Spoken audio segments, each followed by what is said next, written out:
Hey everyone, Big Pauly back for a brand new episode of Swallow the Light.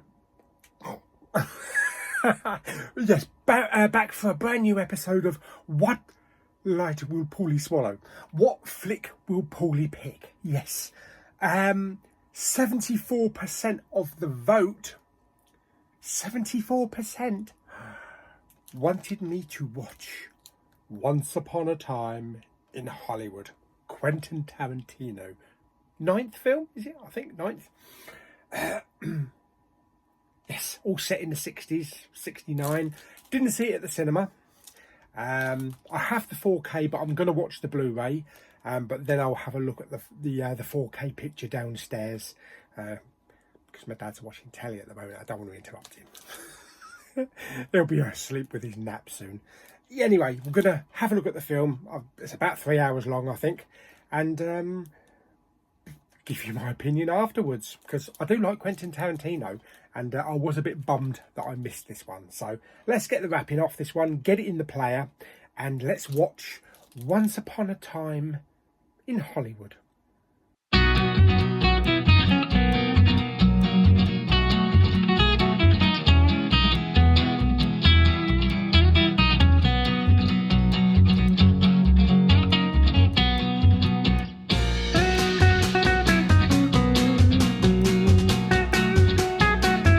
What Flick Will Pauly Pick?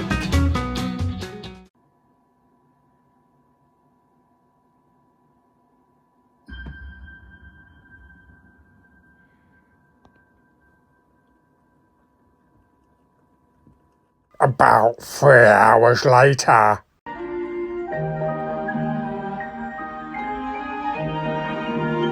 Okay, so Once Upon a Time in Hollywood. The 9th film from director Quentin Tarantino. Okay, let's start with a bit of synopsis. Set in 1969, starring Leonardo DiCaprio as TV actor Rick Dalton. Also stars Brad Pitt as Cliff Booth, who is Rick's long-term stunt double. As things are changing in Hollywood, he's not getting the parts that he used to anymore. You know, he's not A-list or anything like that. So he's being reduced to taking on like villain roles in TV episodes and some movies as well. He gets a part in a Western, which is very well shot. And it's just a daily life in 1969 Hollywood. There is a link to Charles Manson family, and Margot Robbie is in it as Sharon Tate, although I don't think anybody in this country knows who Sharon Tate was. I think it's mainly an American thing. There's a host of other stars in here, including Kurt Russell, Al Pacino, who didn't have as big a part as I thought he would. We also have a part from Michael Madsen as well, and Tim Roth, but I think his role maybe was cut out. And I thought Charles Manson part of the story was going to be featured a little bit more than what I thought it was. It was a passing glimpse. So as Rick struggles to get new jobs in a ever-changing Hollywood, unfortunately there's not as much work for him, so he ends up taking some jobs in Italy, to make money. Poor old Cliff, played by Brad Pitt, is finding that he's not getting the stunt double roles anymore. So he's basically Rick's butler. He's kind of a handyman, drives him to the Hollywood sets, fixes the aerials on the roof, and just literally just drives around Hollywood. There is a dog called Brandy, who is one of the stars of the film, and I believe on the steelbook Brandy has a big picture. Margot Robbie is looking as smoking as she ever has, but she doesn't have a massive role in the film. It's kind of like a sideline. She really doesn't have much to do, except look glamorous. But mainly the film is focused on both Brad Pitt and Leonardo DiCaprio, and they both shine. Leonardo DiCaprio is brilliant when he puts his makeup on, gets into his role. He's just fantastic on screen. There's an unusual scene with Cliff where he visits an old friend in a trailer park hippie outfit. And at first I didn't recognise the ginger woman at the door is actually Dakota Fanning. Didn't recognise her. But that really didn't do much to the story. It's just a day in the life of struggling actor and his stuntman in Hollywood in the 60s. The cinematography was really good, lots of beautiful, vibrant colours. I love the little intercut scenes that showed him doing black and white TV when he was really popular, and various roles that he's got in movies. A very clever scene with Rick standing in for Steve McQueen. Was it The Great Escape? I think it might have been The Great Escape, but that was a really clever scene. And also Bruce Lee features in the film as well. I know there's been a bit of talk about people saying that that's not how he was, or the family didn't like that portrayal as, Bruce Lee. I don't know, so I'm only watching it from entertainment point of view, but he was entertaining, and both him and Brad Pitt were really good on screen together. So yeah, it is not your usual Quentin Tarantino film. It does have his touches though, with the music especially. The thing that Quentin Tarantino does really well in his films, the soundtrack, the songs are almost an actor themselves. They are a major part in Tarantino films. The pacing was really good. It's 2 hours and 40 minutes. I never got bored. Every character interested me. Every scene interested me. I loved the whole Western style to it, when Rick was a cowboy, a villain, and the whole setup around that was really cleverly done. So yeah, everybody did a really good job. There were a few roles that maybe I thought might have been a little bit longer or a bit more extended, but no, other than that, it was really good. The final 15 to 20 minutes, yeah, that was Quentin Tarantino. Definitely Quentin Tarantino. That's what we're used to. But that was a very hilarious, tongue-in-cheek, really funny end scene. But yeah, I thought it was really good. I did actually have a look at the 4K. The picture is absolutely beautiful. Oh, the vibrant colours. It just looked absolutely great in both Blu-ray and the 4K. But watching certain scenes on the 4K after I'd watched it on the Blu-ray, I can see better sharpness. I can see better pores on their faces. I can see every wrinkle on Brad Pitt's face. Sorry, Jennifer Aniston.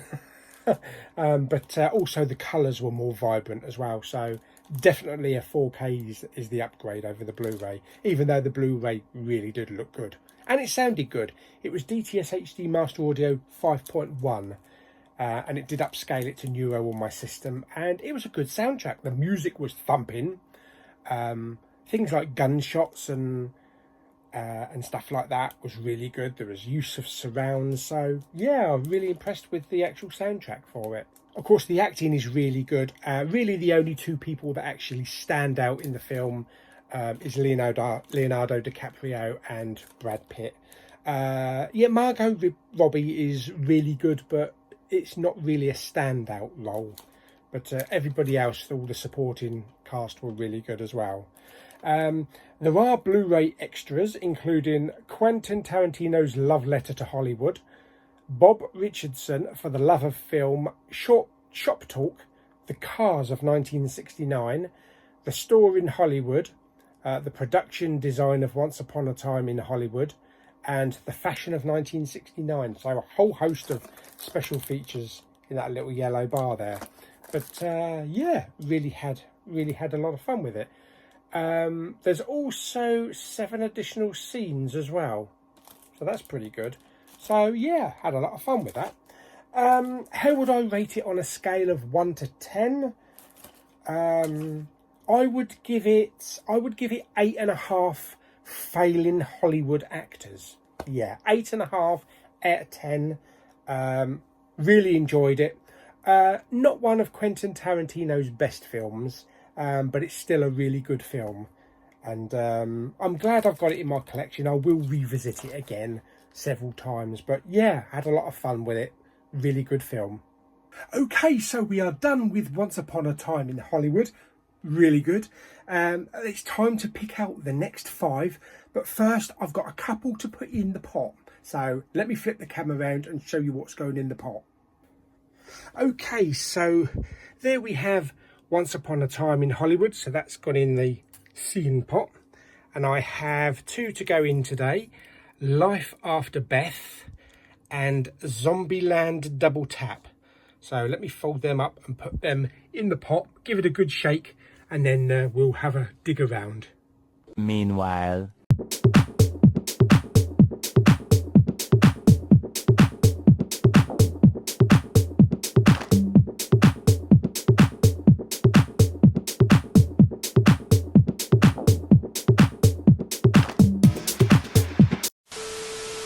Right, okay, so let's take the old lid off.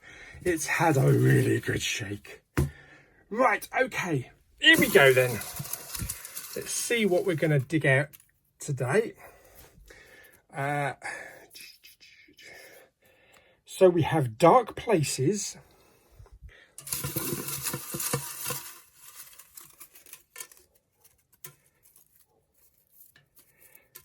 Dark Places, what we got next? The Informer, okay.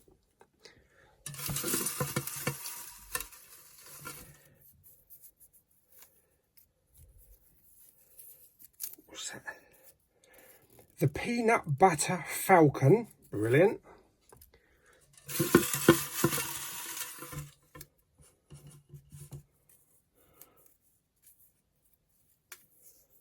What's this one? Come on, undo. Happy Death Day. 1, 2, 3, 4. We got one more. Let's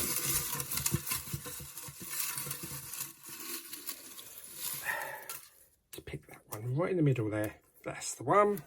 See what that is. Aladdin. Okay. Right. So we have, what do we have here? We have Happy Death Day, Aladdin, The Informer, Dark Places, and the Peanut Butter Falcon. Brilliant. So I hope you enjoyed this episode of What Flick Will Pauly Pick. We've done a big one. Pardon? Yes, we've watched a big film. Brilliant. Only about 200 big films to go. Right, up here, click on the I so that you can vote for the next one. And varied choice there. So interested. There's a couple there I've not seen. So yes, I hope you enjoyed the video. Like it by giving it some thumbs up. Don't forget to subscribe, comment and share. And I shall see you on the next exciting episode of What Flick Will Pauly Pick? Yeah. Bye.